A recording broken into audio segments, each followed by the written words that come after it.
KTO Radio présente À haute voix, la lecture intégrale des œuvres spirituelles majeures. Aujourd'hui, Augustin ou le Maître est là de Joseph Malègue.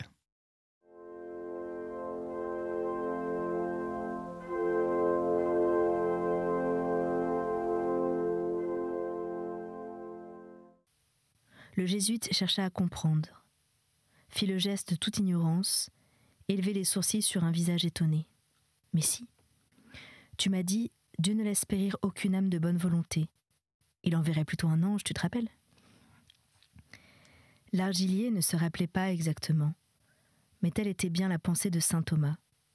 Oui, enfin, dit Augustin avec un certain ressentiment mélancolique. Eh bien, j'ai senti la présence de l'ange.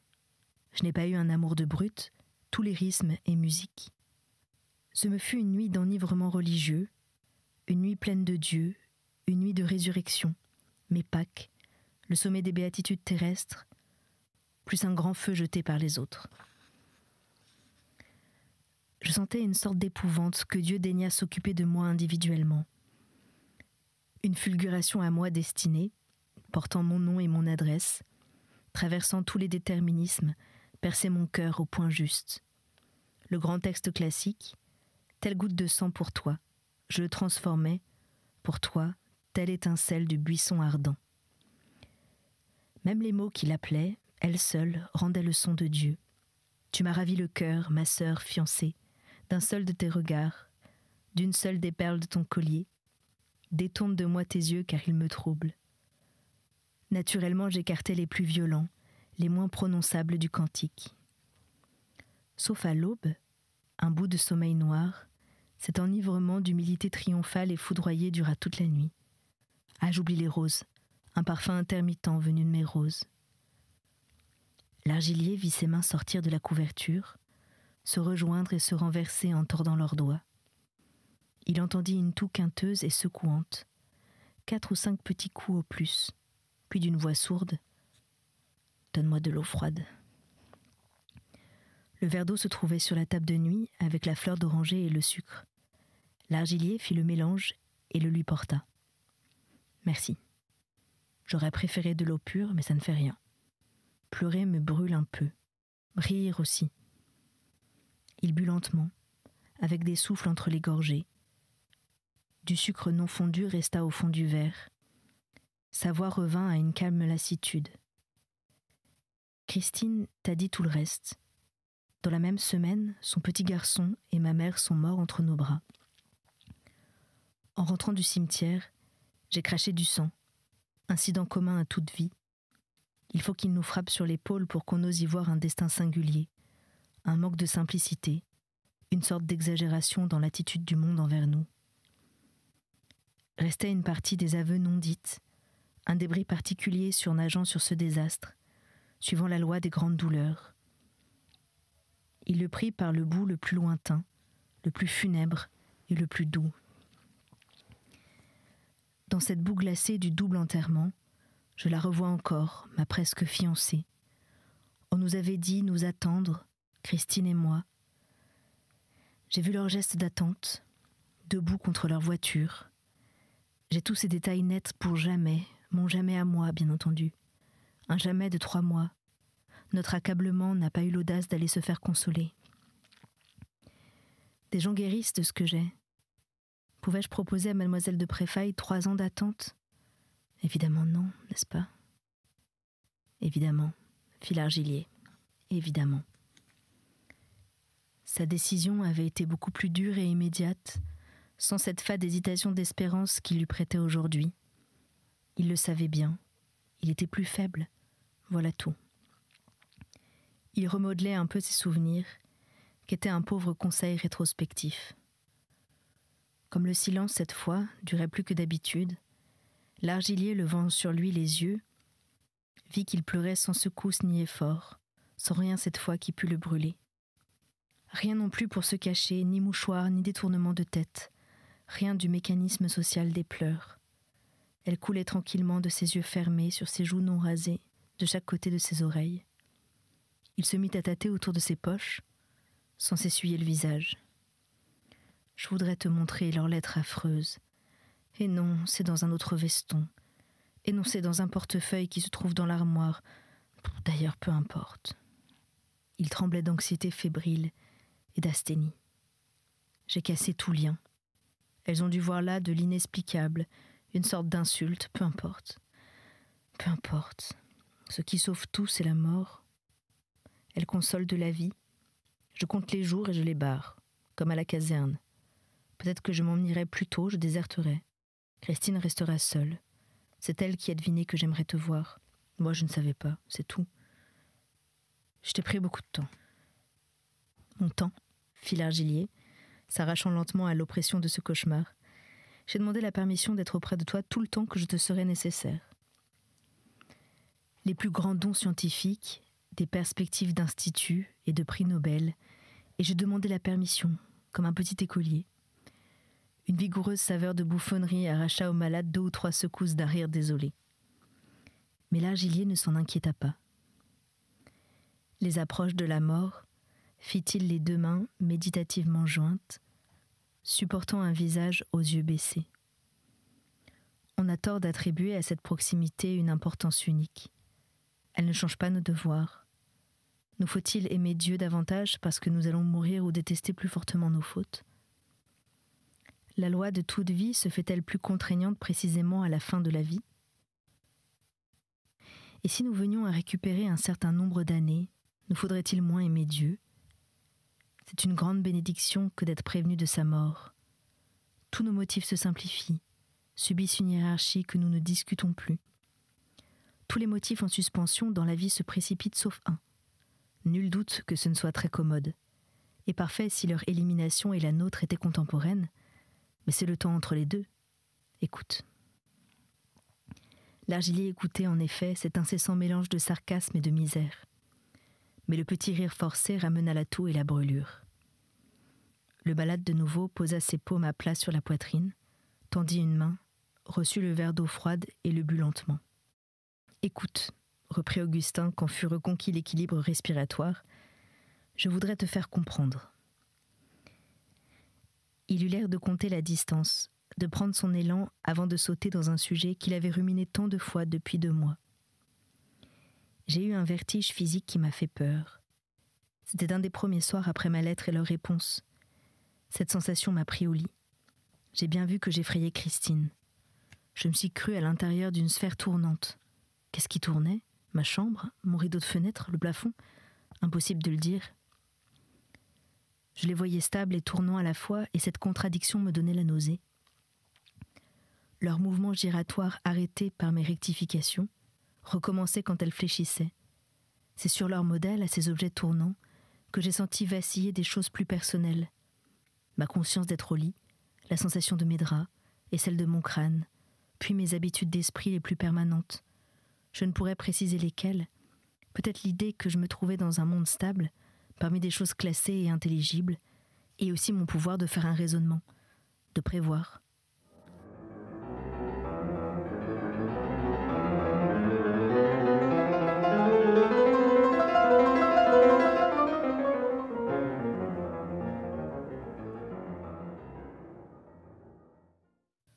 Tout, sans que je puisse dire ce qu'était ce tout, semblait quitter la surface plate où cela reposait, et la quitter en rond.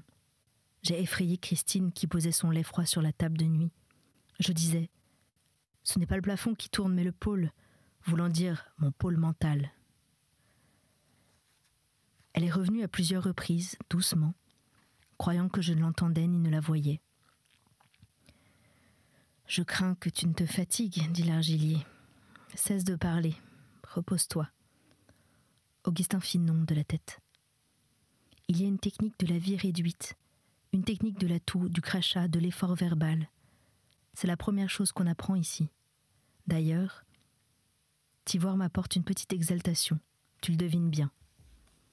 Le vertige né de ma faiblesse et de mon estomac vide, je ne m'en serais pas préoccupée. Mais le point de départ n'était pas physique, quoique ce fût sur des sensations visuelles qu'elles m'aient été perceptibles. J'extériorisais un vertige moral. Je me rendais compte. L'essentiel était une souffrance morale véritablement nauséeuse. Je vis là, j'en pris mesure, le bouleversement de cette partie de mon moi qu'étaient mes motifs et mes valeurs morales. Tous mes crochets étaient cassés, toutes les prises de mon âme, santé, bonheur, carrière, tout. Que veux-tu ? Les unes ni les autres ne se prêtent aux simplifications de la mort. En termes de psychologie pédante, j'ai fait, comme disent les psychiatres, un déséquilibre du sentiment du moi, de forme très légère. Ça a été décrit. Un Breitrag quelconque dans une archive allemande. Je la retrouverais si je voulais.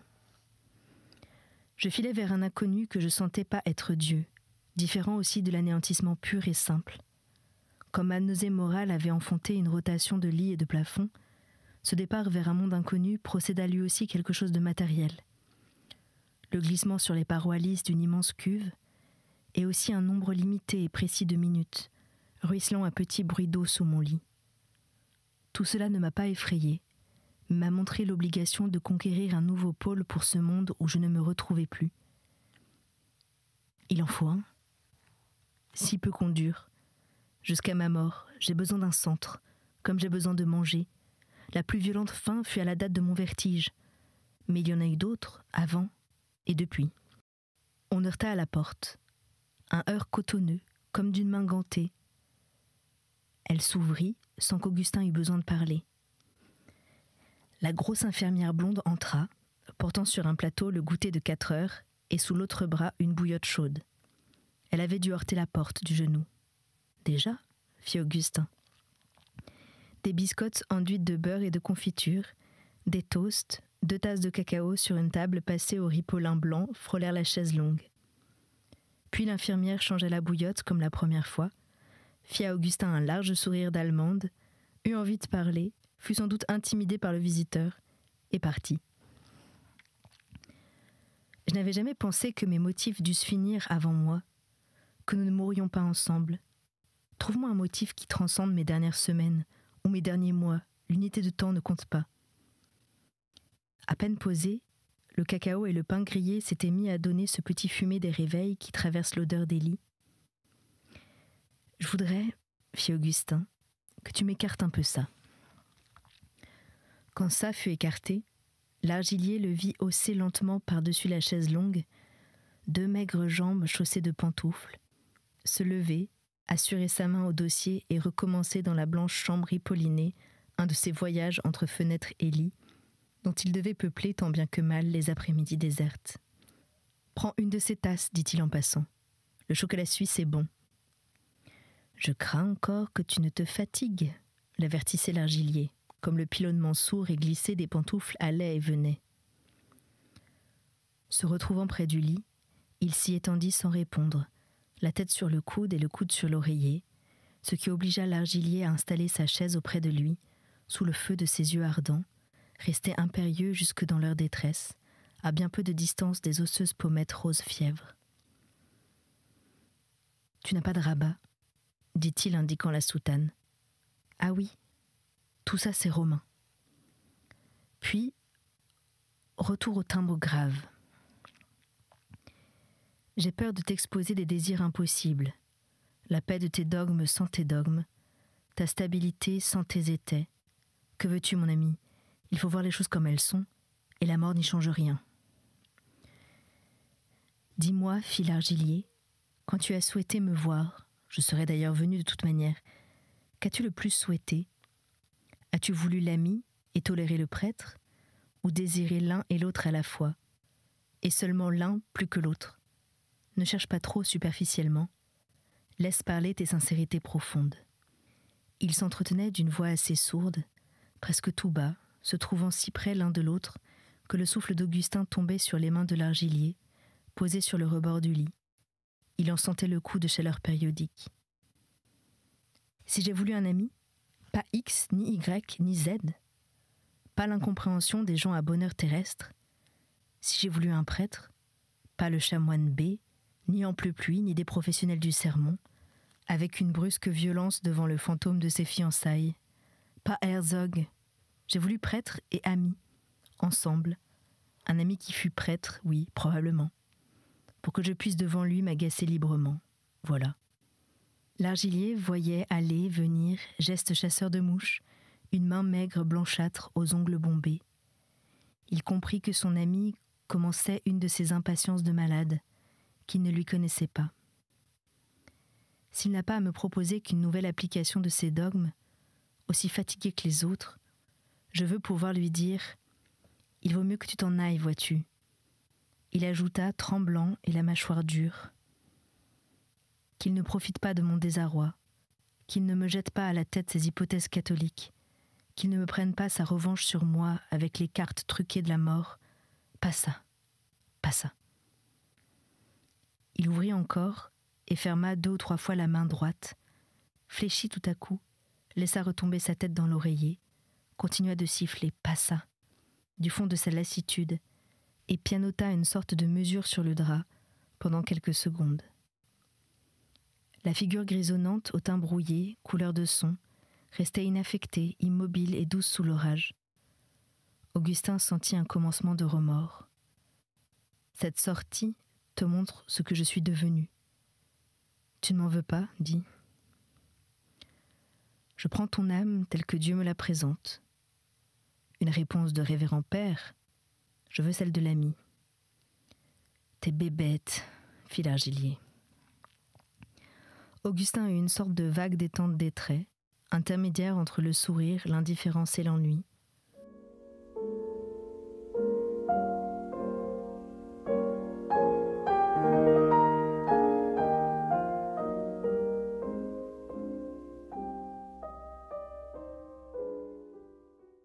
Oh non, finit-il par dire, en une conversation à la fois décousue et logique. On ne m'a pas facilement. Moi-même, je ne m'ai pas facilement. Dans ce débat entre le Dieu catholique et moi, j'ai toujours fait en sens arrière à peu près le même nombre de pas qu'en avant. 3 mois de la vie des miens m'ont porté assez près de ces sanctuaires. La grande houle de mon bonheur m'avait jeté sur leur seuil. La douleur m'a repoussé aux zones glacées. Non, il n'est pas très facile de savoir ce qu'on veut dire quand on affirme croire en Dieu. Il saisit les barreaux métalliques de son lit, sentit leur froid, se haussa sur leur point d'appui. Ce lit me lasse. Je transpire, j'y étouffe, tantôt chaud, tantôt froid, comme mes pensées. Il se leva péniblement, fantôme aux couvertures, recommença de promener dans la chambre son incessant caprice vite lassé.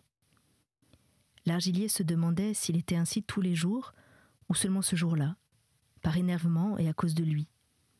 Il le rejoignit près de la galerie de cure, face à la dérive des nuages qu'ils regardèrent ensemble. « J'aurais voulu que tu voies les cimes. »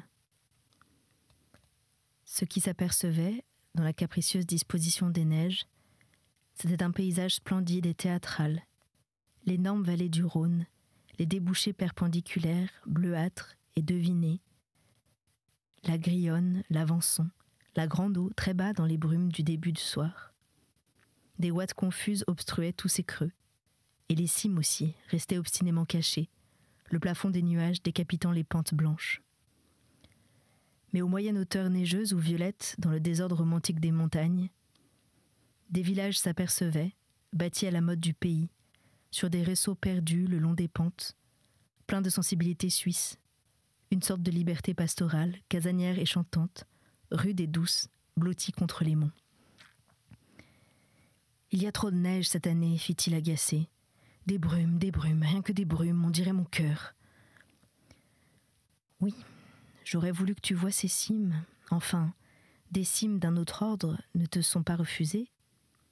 Mais la douleur m'a rejeté au mécanisme impassible du monde. D'ailleurs, je ne te dis cela qu'avec les catégories les plus basses de ma pensée, et pour que tu vois tout. Comment saisir cette pauvre âme contradictoire et ravagée ? Parmi ces caprices de sensibilité, ces sautes de sujets, cette suite continue d'excitation et de fatigue, d'argumentation et d'affaissement, de refus et de désir. L'argilier avait-il été trop dur en lui parlant d'emblée de la mort ? Son ami n'était cependant pas de ceux à qui l'on déguise ni édulcore, ni qu'on convainc par atténuation, ni pour qui l'on grisaille les vigoureux noirs funèbres. La douleur, dit le jeune religieux d'une voix de gorge douce et sourde. Ah, le grand mot et le grand scandale. Revenu s'étendre, les pieds sur la bouillotte, Augustin répondit par un geste très ironique, court mais fort vaste, embarrassant la pièce, le bâtiment, la ville et l'espace. L'argilier continuait dans la plus profonde immobilité méditative, penchant sur la chaise longue un dos courbé de vieil homme, baissant les paupières sur un regard intérieur dont il était à peu près indifférent qu'il vît les couleurs du monde ou qu'il fût aveugle. Aucun saint ne s'en est inquiété ni laissé distraire. Ils vivent d'elle, ils la sollicitent. Quelle autre mesure mesurait leur amour ? Atteindre Dieu par la voie des joies, on s'y heurte à trop de concurrence. Par celle des douleurs, on l'y trouve, pur et seul. Augustin se remémora sa vieille formule. Douleur, matière première de la sainteté. Mon âme n'est pas de cette sorte, fit sa voix excédée, et c'est de moi qu'il s'agit. Ce n'est ni de toi, ni d'eux, ni d'aucun en particulier. Il s'agit de chercher, sur les données les plus claires, les traces de Dieu dans l'âme humaine. Si tu n'es pas un saint, tu sais reconnaître une vie de saint quand elle t'est présentée. Tu n'es pas renfermé dans ton état propre. Tous les novices ont l'œil sur l'effigie des saints, tous les saints sur l'effigie du Christ. Augustin dit qu'il n'ignorait pas ce curieux attrait de la vie des saints, la plus haute poésie de la terre. C'était À haute voix, une émission de KTO Radio. Aujourd'hui, Augustin ou le maître est là de Joseph Malègue. Lecture, Anne-Céline Pellarini. Captation et réalisation, Aymeric Plouminec et Thibaut Dagalier. Une émission disponible en podcast sur ktoradio.com et sur l'application KTO Radio.